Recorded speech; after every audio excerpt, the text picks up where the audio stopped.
نحمده ونصلي على رسوله الكريم اما بعد فاعوذ بالله من الشيطان الرجيم بسم الله الرحمن الرحيم رب اشرح لي صدري ويسر لي امري واحلل عقدة من لساني يفقهوا قولي.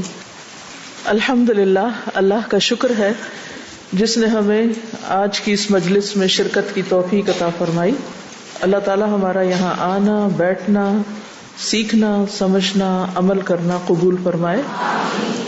امید ہے آج آپ صبح یہ دعا کر کے آئے ہوں گے، اللہم انی اسألک علما نافعا وعملا متقبلا ورزقا طیبا. تو اللہ تعالیٰ سے دعا ہے کہ وہ ہمیں علم نافع عطا فرمائے. سب سے پہلے طلب علم کے کچھ آداب جو ہیں ان کو دہرا لیتے ہیں کہ علم حاصل کیوں کریں اور علم کس طرح حاصل کریں. پہلی چیز، اپنی نیت کو خالص کریں، کیونکہ اعمال کا دار و مدار نیتوں پر ہے. علم حاصل کرنا ایک عبادت ہے اور عبادت کے لیے اپنے آپ کو اللہ کے لیے خالص کرنا ضروری ہے. قل انی امرت ان اعبد اللہ مخلصا لہ الدین، کہہ دیجئے بے شک مجھے حکم دیا گیا ہے کہ میں اللہ کی عبادت کروں اس حال میں کہ دین کو اسی کے لیے خالص کرنے والا ہوں. تو اپنے اندر جھانکیے، غور کیجئے کہ میں آج یہاں کیوں آئی ہوں. کیا خالصتاً اللہ کی رضا کے لیے؟ اللہ سبحانہ و تعالیٰ بندے کے ساتھ اس کی نیت کے مطابق معاملہ کرتا ہے. من کان یرید ثواب الدنیا فعند اللہ ثواب الدنیا والآخرہ وکان اللہ سمیعا بصیرا. جو شخص دنیا کا بدلہ چاہتا ہو تو اللہ ہی کے پاس دنیا اور آخرت کا بدلہ ہے، اور اللہ ہمیشہ سے سب کچھ سننے والا، سب کچھ دیکھنے والا ہے. اخلاص کے بغیر عمل قبول نہیں ہوتا. خطیب بغدادی کہتے ہیں، علم کے بغیر دنیا جاہل ہے اور مردہ ہے، اور علم سارے کا سارا انسان کے خلاف حجت ہے مگر یہ کہ وہ اس علم پر عمل کرے. اور علم پر عمل کرنا سارے کا سارا اڑتی ہوئی دھول ہے مگر یہ کہ اس میں اخلاص ہو. اور اخلاص بھی حاصل ہو جائے تو پھر بھی بہت خطرہ ہے، یہاں تک کہ زندگی کا خاتمہ اخلاص پر ہو.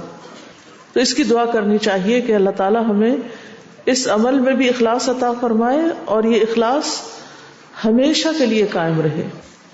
تو جتنا اخلاص ہوگا، جتنی نیت خالص ہوگی، اتنا ہی بہترین پھر عمل ہوگا، اتنی ہی زیادہ اس علم پر استقامت نصیب ہوگی، عمل پر استقامت نصیب ہوگی، اور اس طرح آپ اپنے مقاصد کو حاصل کر سکیں گے.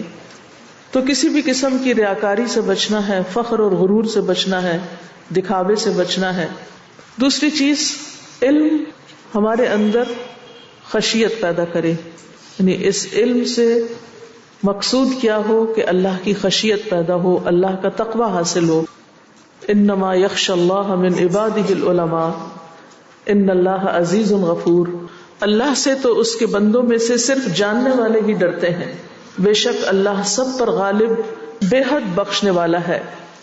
تقوی کے ذریعے علم میں اضافہ ہوتا ہے اور علم کے ذریعے متقی کے تقوی میں اضافہ ہوتا ہے. واتقوا اللہ ویعلمکم اللہ واللہ بکل شیء علیم. اور اللہ سے ڈرو اور اللہ تمہیں سکھاتا ہے. یعنی جو جتنا تقوی اختیار کرے گا اس کو اللہ سبحانہ وتعالیٰ اتنا ہی بہترین علم عطا فرمائیں گے، اور اللہ ہر چیز کو خوب جاننے والا ہے.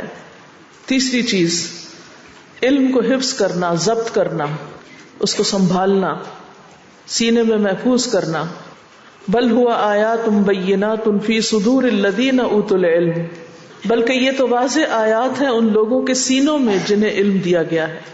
یعنی صرف یہ کتاب کے اندر نہ رہ جائے، صرف کانوں سے ہی نہ ٹکرائے، صرف وقتی طور پر ہی سمجھ نہ آئے، بلکہ یہ ساتھ رہے، اس کو جذب کریں. چوتھی چیز، علم پر عمل کرنا، عمل کے لیے سیکھیں.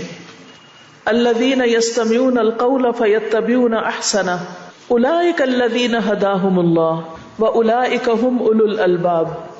جو لوگ کان لگا کر بات سنتے ہیں پھر اس میں سب سے اچھی بات کی پیروی کرتے ہیں، یہی لوگ ہیں جنہیں اللہ نے ہدایت دی اور یہی عقل والے ہیں. تو عقل مند کون ہے؟ جو کان لگا کے بات سنتے ہیں، پوری توجہ سے سنتے ہیں، پھر اس میں سے سب سے اچھی بات کی پیروی بھی کرتے ہیں، یعنی اس پر عمل بھی کرتے ہیں۔ بغیر عمل کے علم بس ایک بوجھ ہے، جیسے اہل کتاب کا ذکر قرآن مجید میں کچھ یوں آتا ہے، مثل الذین حملوا التوراۃ ثم لم يحملوها کمثل الحمار يحمل اسفارا۔ جن لوگوں کو تورات کا حامل بنایا گیا پھر انہوں نے یہ بوجھ نہ اٹھایا، ان کی مثال اس گدھے کی سی ہے جو کتابیں اٹھائے ہوئے ہو۔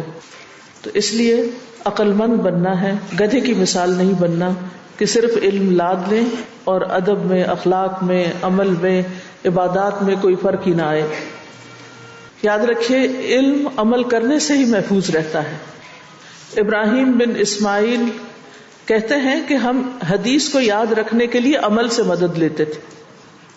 سفیان ابن عیینہ کہتے ہیں علم اگر تمہیں نفع نہ دے تو تمہیں نقصان دے گا، یعنی انسان کے خلاف حجت بن جائے گا۔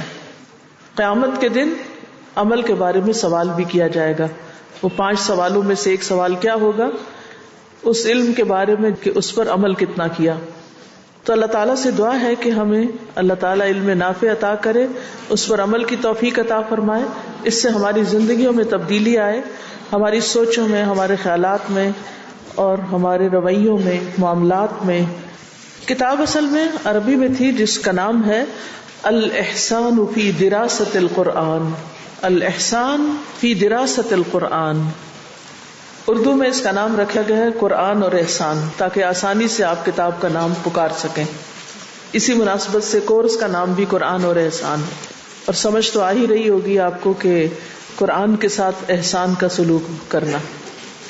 احسان کا لفظی معنی ہوتا ہے نیکی، اچھا سلوک، مہربانی کا برتاؤ، اور ویسے استعمال میں ایسا عمل جس میں حسن و جمال کی ایسی شان موجود ہو کہ ظاہر و باطن میں حسن ہی حسن ہو، یعنی ایسا عمل جس میں حسن و جمال ہو۔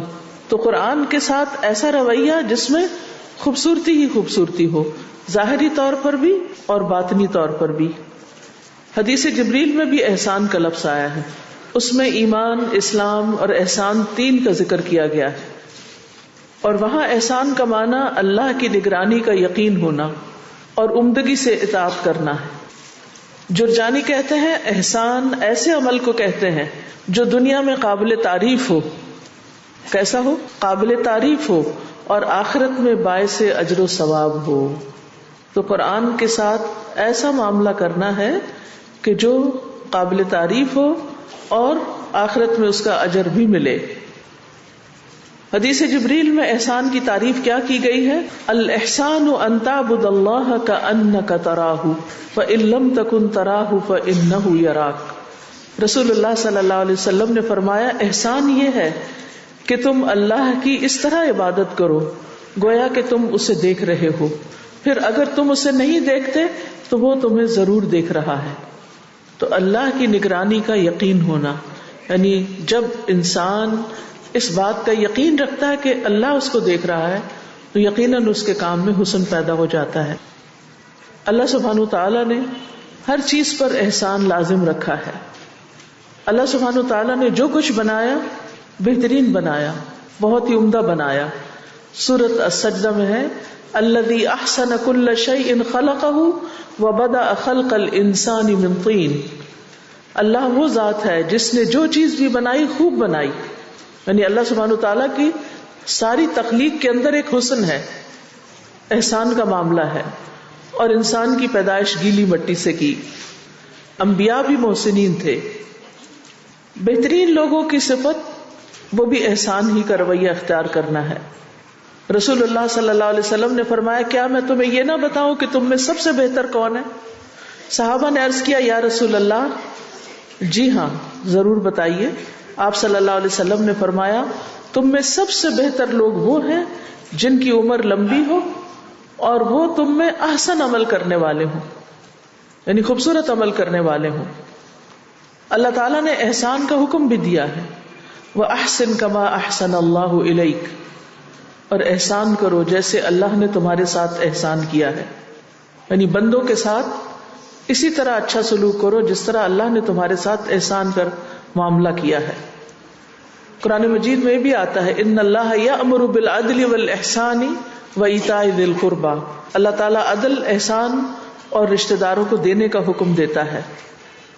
والدین کے ساتھ احسان کا حکم دیا گیا ہے. عام لوگوں کے ساتھ گفتگو میں احسان کا رویہ اختیار کرنے کا حکم دیا گیا ہے. وَقُولُوا لِلنَّاسِ حُسْنًا، اور عمومی طور پر ہر چیز کے ساتھ احسان کرنا واجب ہے. رسول اللہ صلی اللہ علیہ وسلم نے فرمایا ان اللہ کتب الاحسان علی کل شیء، بلا شبہ اللہ نے ہر چیز کے ساتھ احسان کو واجب کیا ہے. بس جب تم قتل کرو تو اچھے طریقے سے قتل کرو، اور جب تم ذبح کرو تو اچھے طریقے سے جانور ذبح کرو، اور تم میں سے ہر ایک کو چاہیے کہ اپنی چھری تیز کر لے اور اپنے ذبیحہ کو راحت پہنچائے. یعنی حتیٰ کہ ذبح اور قتل میں بھی احسان کا رویہ اختیار کرنے کا حکم ہے. اور ہماری زندگی کا امتحان بھی یہی ہے کہ ہم احسان کا رویہ اختیار کرتے ہیں یا نہیں. ہر معاملے میں الذی خلق الموت والحیات لیبلوکم ایکم احسن عملا، وہ ذات جس نے موت اور زندگی کو بنایا تاکہ تمہیں آزمائے کہ تم میں سے کون زیادہ اچھا عمل کرنے والا ہے، احسن عمل کرنے والا ہے، خوبصورت عمل کرنے والا ہے، اور وہی سب پہ غالب، بے حد بخشنے والا ہے. دین کے لحاظ سے بھی سب سے بہترین وہ ہے وَمَنْ أَحْسَنُ دِينًا مِمَّنْ أَسْلَمَ وَجْهَهُ لِلَّهِ وَهُوَ مُحْسِنٌ. دین کے لحاظ سے اس سے بہتر کون ہے؟ یعنی سب سے اچھا دیندار وہ ہے جس نے اپنا چہرہ اللہ کے لیے تابع کر دیا. وَهُوَ مُحْسِن، اور وہ محسن ہے. یعنی ہر معاملے میں احسان کا رویہ اختیار کرنے والا ہے. خواہ حقوق اللہ کا معاملہ ہو یا عبادت میں احسان ہو، صفائی اور طہارت کا معاملہ ہو، وضو اور نماز میں، اخلاق میں، حقوق العباد میں، خادموں کے ساتھ. اور جو احسان کا رویہ اختیار کرتا ہے اس کا فائدہ کیا ہے؟ اس کو کیا ملے گا؟ اس کو اللہ کا ساتھ ملے گا. ان اللہ مع الذین اتقوا والذین هم محسنون، بلا شبہ اللہ ان لوگوں کے ساتھ ہے جو اس سے ڈرتے ہیں اور احسان کرنے والے ہیں. تو آپ کو چاہیے اللہ کی مدد، اللہ کی معیت، اللہ کا قرب. تو اس کے لیے لازماً ہمیں اپنی زندگی میں عمومی طور پر اور قرآن کے ساتھ خصوصی طور پر احسان کا معاملہ کرنا ہے. وَإِنَّ اللَّهَ لَمَعَ الْمُحْسِنِينَ، اور بے شک اللہ تعالیٰ محسنین کے ساتھ ہے. احسان کرنے والوں سے اللہ تعالیٰ محبت رکھتا ہے. چاہیے اللہ کی محبت؟ کس کس کو چاہیے؟ سب کو چاہیے. پھر کیا کرنا ہوگا؟ اپنی زندگی میں احسان کا رویہ لانا ہوگا. وَأَحْسِنُوا إِنَّ اللَّهَ يُحِبُّ الْمُحْسِنِينَ، اور احسان کرو، بے شک اللہ احسان کرنے والوں سے محبت کرتا ہے. اللہ کی رحمت چاہیے، وہ بھی احسان کے ساتھ ملتی ہے. إِنَّ رَحْمَتَ اللَّهِ قَرِيبٌ مِّنَ الْمُحْسِنِينَ، بے شک اللہ کی رحمت احسان کرنے والوں کے بہت قریب ہے. احسان کرنے والوں سے اللہ تعالیٰ راضی ہو جاتا ہے، اللہ کی رضا ملتی، گویا اللہ کا ساتھ ملتا ہے، اللہ کی رحمت ملتی ہے، اللہ کی مدد ملتی ہے، اللہ کی محبت ملتی، اللہ کی رضا ملتی ہے. یہی تو وہ چیزیں ہیں جن کے لیے ہم ترستے ہیں، جن کے لیے ہم دعائیں کرتے ہیں، جو ہم اپنی زندگی میں چاہتے ہیں.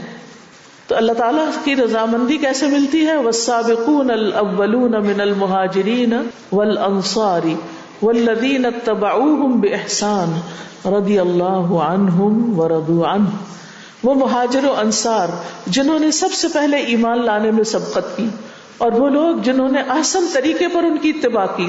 یعنی قیامت تک جو لوگ مہاجرین و انصار کے طریقوں پر چلیں گے، اللہ ان سب سے راضی ہوا اور وہ اللہ سے راضی ہوئے. دنیا اور آخرت میں بھلائیوں کا ملنا احسان کے ساتھ ہے. للذین احسنوا فی هذه الدنیا حسنہ ولدار الآخرۃ خیر ولنعم دار المتقین. ان لوگوں کے لیے جنہوں نے بھلائی کی، اس دنیا میں بڑی بھلائی ہے، اور آخرت کا گھر تو کہیں بہتر ہے، اور یقیناً وہ ڈرنے والوں کا اچھا گھر ہے. احسان کا بدلہ کیا ہوتا ہے؟ هل جزاء الاحسان الا الاحسان. کیا احسان کا بدلہ احسان کے علاوہ کچھ اور ہو سکتا ہے؟ یعنی جو احسان کا رویہ اختیار کرے گا، بدلے میں اس کے ساتھ بھی خوبصورت رویہ اختیار کیا جائے گا. یعنی جو اچھا عمل کرتا ہے اللہ تعالیٰ بھی اس کو اچھا بدلہ دیتا ہے. جو بندوں کے ساتھ احسان کا معاملہ کرتا ہے تو بندوں کا رب بھی اس کے ساتھ احسان کا معاملہ کرتا ہے. جو شخص لوگوں کے ساتھ احسان کرتا ہے اس کا سینہ کھل جاتا ہے اور وہ دلی سکون محسوس کرتا ہے. تو اگر دلی سکون چاہیے، پریشانیوں سے نجات چاہیے، تو احسان کا رویہ اختیار کریں. یعنی لوگوں کے رویے کے برابر رویہ نہیں کہ جو مجھ سے جیسا کرے گا میں اس کے ساتھ ویسا کروں گا، بلکہ وہ جو بھی کرے آپ نے بدلے میں ان کے ساتھ اچھا ہی کرنا ہے. ابن قیم زاد المعاد میں ذکر کرتے ہیں کہ احسان شرح صدر کے اسباب میں سے ہے. وہ کہتے ہیں بے شک جو احسان کرنے والا ہو تو اس کا سینہ سب لوگوں سے زیادہ کھلا ہوتا ہے اور اس کا نفس بھی تمام لوگوں سے زیادہ پاکیزہ ہوتا ہے. سبحان اللہ. یعنی جو دوسروں کے ساتھ اچھا کرتا ہے اس کا نفس زیادہ پاکیزہ ہوتا ہے اور اس کا دل سب سے زیادہ خوش ہوتا ہے. تو احسان خوشی حاصل کرنے کا راز ہے. وہ کہتے ہیں اور بخیل جس میں احسان کا جذبہ نہ ہو تو اس کا سینہ سب سے زیادہ تنگ ہوتا ہے اور اس کی زندگی سب سے زیادہ بے مزہ اور بے سکون ہوتی. اس کی زندگی سب سے زیادہ بے مزہ اور بے سکون ہوتی ہے اور اس کے ہم و غم سب سے زیادہ ہوتے ہیں. اللہ اکبر. آج آپ دیکھیے ہر دوسرا شخص کس طرح ہموم و غموم میں مبتلا ہے، کیسی کیسی پریشانیوں میں گھرا ہوا. جس کے پاس بیٹھو، جہاں بیٹھو، جہاں جاؤ، غموں سے بھرے ہوئے لوگ، مسائل سے اٹے ہوئے لوگ. حل کیا ہے؟ حالات کا رونا نہ روئیں، صرف پریشان نہ رہیں، احسان کا رویہ اختیار کریں، اپنی عبادات کو بہتر بنائیں، لوگوں کے ساتھ اپنے سلوک اور رویے کو بہتر بنائیں. تو کہتے ہیں کہ جس کے اندر احسان نہ ہو اس کی زندگی سب سے زیادہ بے مزہ اور بے سکون اور اس کے ہم و غم سب سے زیادہ ہوتے ہیں. پھر احسان کی وجہ سے علم و حکمت ملتی ہے. اللہ تعالیٰ نے موسیٰ علیہ السلام کے بارے میں فرمایا وَلَمَّا بَلَغَ أَشُدَّهُ وَاسْتَوَىٰ آتَيْنَاهُ حُكْمًا وَعِلْمًا وَكَذَلِكَ نَجْزِي الْمُحْسِنِينَ. اور جب وہ اپنی جوانی کو پہنچا اور پورا طاقتور ہو گیا تو ہم نے اسے قوت فیصلہ اور علم عطا کیا اور اسی طرح احسان کرنے والوں کو ہم بدلہ دیتے ہیں. یعنی یہ علم اور حکمت کس کو ملتی ہے؟ احسان کرنے والوں کو.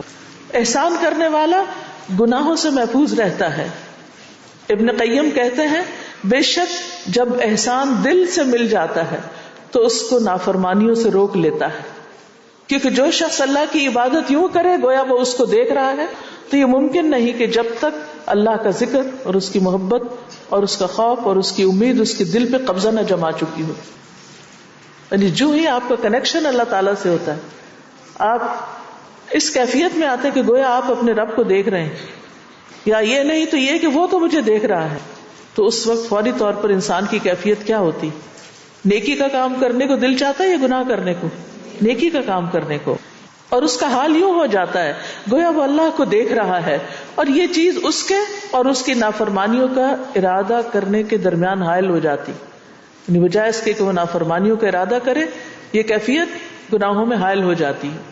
تو اگر وہ احسان کے دائرے سے نکل جاتا ہے تو وہ اپنے خاص ساتھیوں اور اپنی خوشگوار زندگی اور مکمل نعمتوں سے محروم ہو جاتا ہے. یعنی اگر آپ سمجھتے ہیں کہ آپ کی زندگی خوشگوار نہیں اور آپ مکمل نعمتوں سے محروم ہیں تو سوچئے کہاں کہاں احسان کی کمی ہے. پھر اگر اللہ اس کے ساتھ بھلائی کا ارادہ رکھتا ہے تو پھر بھی اس کو مومنین کے دائرے میں برقرار رکھتا ہے. تو یاد رکھیے احسان جب انسان کرتا ہے تو سب سے پہلے احسان کرنے والا خود فائدہ اٹھاتا ہے. کتنے بے شمار فائدے ہیں احسان کے، دنیا میں بھی اور آخرت میں بھی. قرآن مجید میں آتا ہے ان احسنتم احسنتم لانفسکم، اگر تم نے احسان کیا تو اپنی ہی جان پہ کیا، خود اپنے اوپر ہی کیا. وَإِنْ أَسَأْتُمْ فَلَهَا، اور اگر تم نے برائی کی تو اپنے ہی لیے. احسان کرنے والوں کو اللہ تعالیٰ ان کے حق سے بڑھ کر دیتا ہے. وَسَنَزِيدُ الْمُحْسِنِينَ، اور ہم احسان کرنے والوں کو جلد ہی زیادہ دیں گے. بے صبرے نہ ہو، احسان کرتے جائیں کرتے جائیں کرتے جائیں، بدلہ ضرور مل کر رہے گا، بلکہ جو کچھ آپ نے کیا ہے آپ کو اس سے بڑھ کر ملے گا. خوف اور غم کا علاج ہے، لیکن اس کے لیے انسان کو صبر چاہیے ہوتا ہے. وَاصْبِرْ فَإِنَّ اللَّهَ لَا يُضِيعُ أَجْرَ الْمُحْسِنِينَ، اور صبر کرو، بے شک اللہ محسنین کا اجر ضائع نہیں کرتا. إِنَّ الَّذِينَ آمَنُوا وَعَمِلُوا الصَّالِحَاتِ انا لا نضيع اجر من احسن عملا، بے شک جو لوگ ایمان لائے اور انہوں نے نیک اعمال کیے، بے شک ہم اس کا اجر ضائع نہیں کرتے جو اچھا عمل کرتا ہے، جو احسان کرتا ہے۔ تو کتنے فائدے ہو گئے، گنوائیں گے مجھے؟ پہلا فائدہ، اللہ سبحانہ تعالیٰ کا ساتھ ملے گا، اور اللہ کی رضا ملے گی، اور اللہ کی محبت، اللہ کی رحمت، دل کا سکون، دنیا میں بھلائی اور آخرت میں اجر، شرح صدر، دل پاکیزہ، گناہوں سے حفاظت، علم و حکمت، زندگی کی مشکلات آسان ہو جاتی ہیں، خوف و غم سے نجات، اللہ کی مدد ملتی ہے، خوشیاں حاصل کرنے کا راز ہے۔ جی، نفس پاک ہوتا ہے، یعنی خود ہماری ذات ہی کو فائدہ پہنچے گا، حق سے بڑھ کر ملے گا۔ ٹھیک ہے، کافی ہے، الحمدللہ آپ کو سمجھ آ گیا۔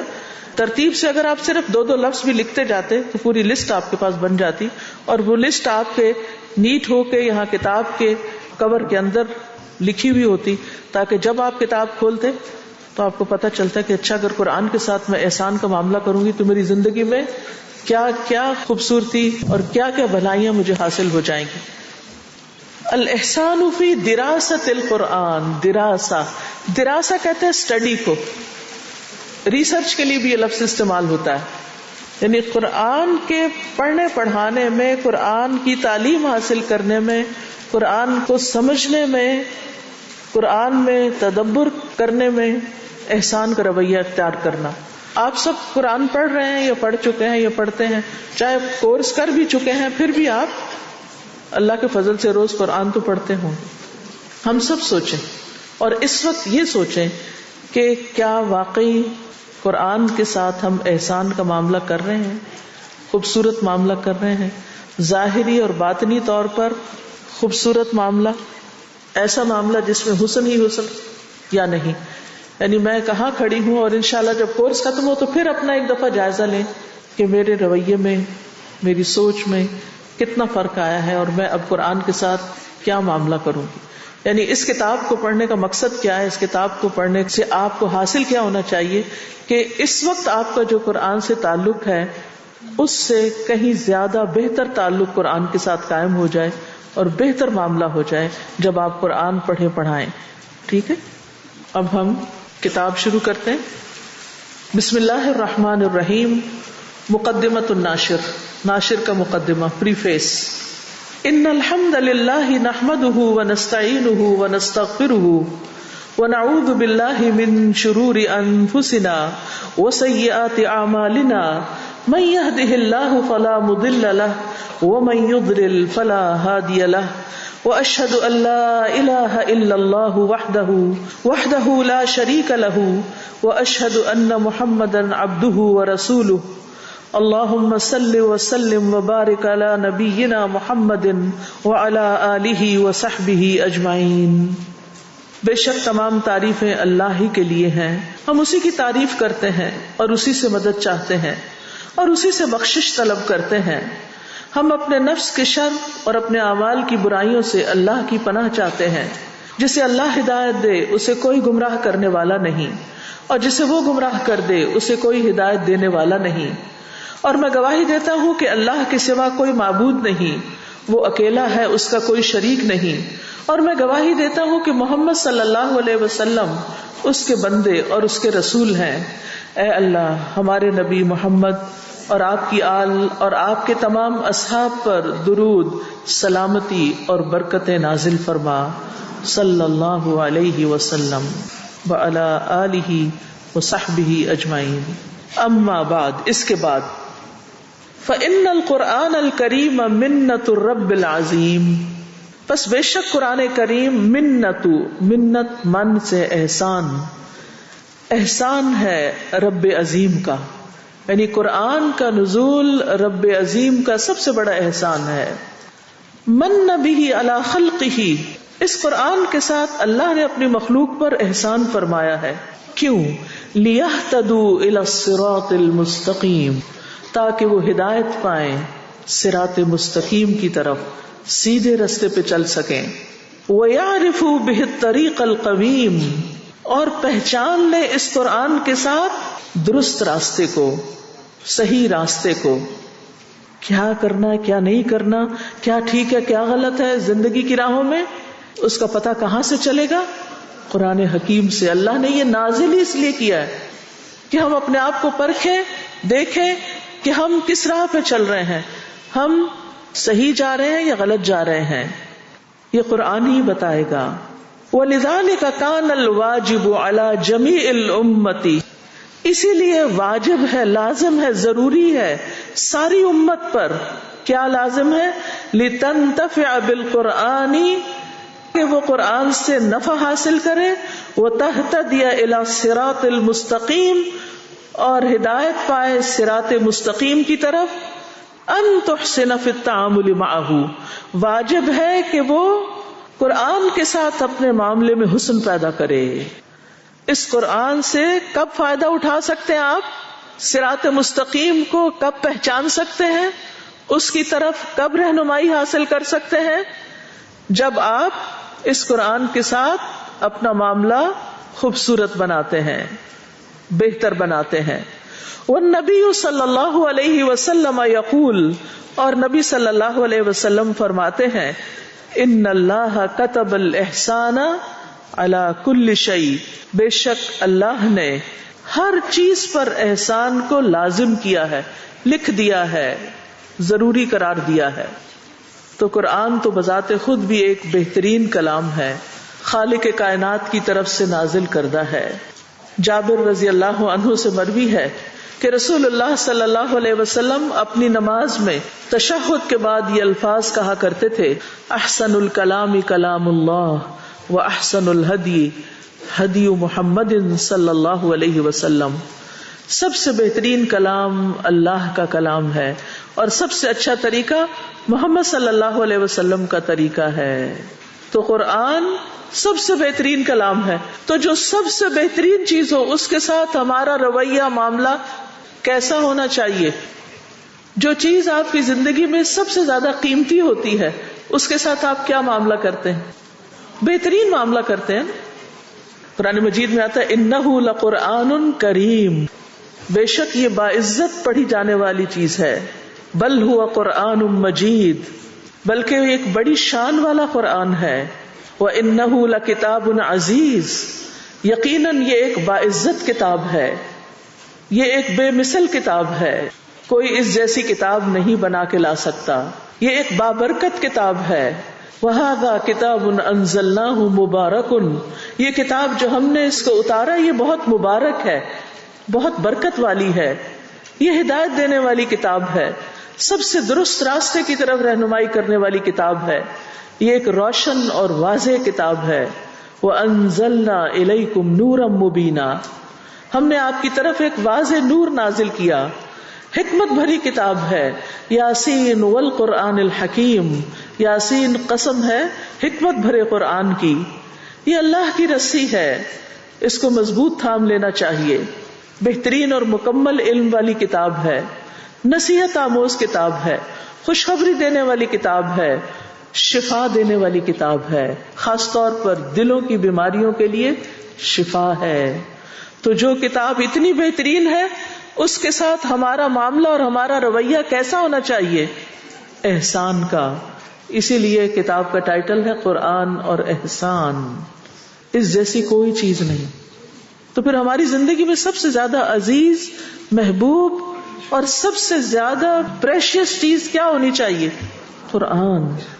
یعنی کسی بھی اچھے اور بہترین سلوک کی کسی سے جو توقع کی جا سکتی ہے اس سے بھی بڑھ کر اس قرآن کے ساتھ ہمارا سلوک ہونا چاہیے، ہمارا ایک ریلیشن شپ ہونا چاہیے، ہماری محبت ہونی چاہیے، ہماری عقیدت ہونی چاہیے، ہمارا اس کے ساتھ زیادہ سے زیادہ وقت گزرنا چاہیے، اس کو فراموش نہیں کر دینا چاہیے، اس کو بھلانا نہیں چاہیے۔ یقول ابن رجب وهذا الحديث يدل على وجوب الإحسان في كل شيء من الأعمال، اور یہ حدیث دلالت کرتی ہے احسان کو واجب کرنے میں، اعمال میں سے ہر چیز پر، یعنی یہ حدیث اس بات پہ دلالت کرتی ہے کہ اعمال میں سے ہر چیز پر احسان کرنا واجب ہے۔ لیکن بٹ احسان کل شیء بحسبہ، ہر چیز کے ساتھ احسان اس کے حسب حال ہوتا ہے، اس کی حیثیت کے مطابق ہوتا ہے، اس کے مقام کے مطابق ہوتا ہے، اس کی شان کے مطابق ہوتا ہے. یعنی آپ سب سے زیادہ احسان اس چیز کے ساتھ کریں گے جو آپ کی زندگی میں سب سے زیادہ آپ کے دل میں مقام رکھتی ہے، یا وہ بذات خود ایک بہت بڑی شان رکھتی ہے.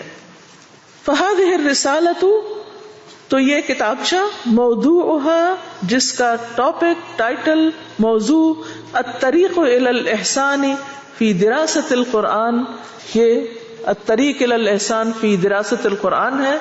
الذی نرجو ان یکون طریقا للاحسان فی عبادت الرحمن، جس کے بارے میں ہم امید رکھتے ہیں کہ یہ رحمان کی عبادت میں احسان کی روش اختیار کرنے میں معاون ہوگی. واللہ من وراء القصد، اور اللہ ہی نیتوں کے پیچھے ہے، نیتوں کا نگران ہے. یعنی ہماری نیت اللہ ہی جانتا ہے کہ ہم کس مقصد کے لیے اس کتاب کو پڑھنے جا رہے ہیں اور اس سے کیا حاصل کرنے جا رہے ہیں، اور اس پر تفصیلی بات پہلے ہو چکی ہے. مقدمۃ تأصیلیۃ، تأصیلی کا لفظ جو ہے نا اصل سے ہے، اصل بنیاد کو کہتے ہیں، بنیادی مقدمہ، پیش لفظ. هذه مقدمۃ بین ید المقصود فیہا 5 مسائل، یہ مقدمہ جس میں اصل مقصود سے پہلے 5 چیزوں کا ذکر ہے. 5 مسائل کا ذکر ہے. یعنی اس مقدمے میں اصل مقصد حاصل کرنے سے پہلے 5 تمہیدی باتیں کی گئی ہیں. المسئلۃ الاولی، پہلا مسئلہ، وجوب الایمان بالقرآن، قرآن پر ایمان لانے کا وجوب یا واجب ہونا. المسئلۃ الثانیہ، دوسرا مسئلہ، تیسیر اللہ للقرآن، اللہ تعالی کا قرآن کو آسان کر دینا. المسئلۃ الثالثۃ، تیسرا مسئلہ، حجر القرآن والاعراض عنہ، قرآن کو چھوڑ دینا، ترک کر دینا، وہ اوپر شیلف میں کہیں رکھ دینا، بھلا دینا، کوئی تعلق نہ رکھنا. والاعراض عنہ، اور اس سے روگردانی کرنا، منہ موڑ جانا، اس سے پھر جانا، اس سے پشت پھیر لینا. المسئلۃ الرابعۃ، چوتھا مسئلہ، احوال قراء القرآن، قرآن کے قاریوں کے حالات، یعنی مختلف لوگ جو قرآن پڑھتے ہیں ان کے حالات کیا ہیں، کیسے کیسے لوگ ہوتے ہیں. المسئلۃ الخامسۃ، پانچواں مسئلہ، قراءۃ القرآن وزیادۃ الایمان، قرآن کی قراءت اور ایمان کا بڑھنا، ایمان کا زیادہ ہونا. یعنی جتنا جتنا آپ قرآن پڑھیں گے اتنا اتنا آپ کا ایمان بڑھتا جائے گا.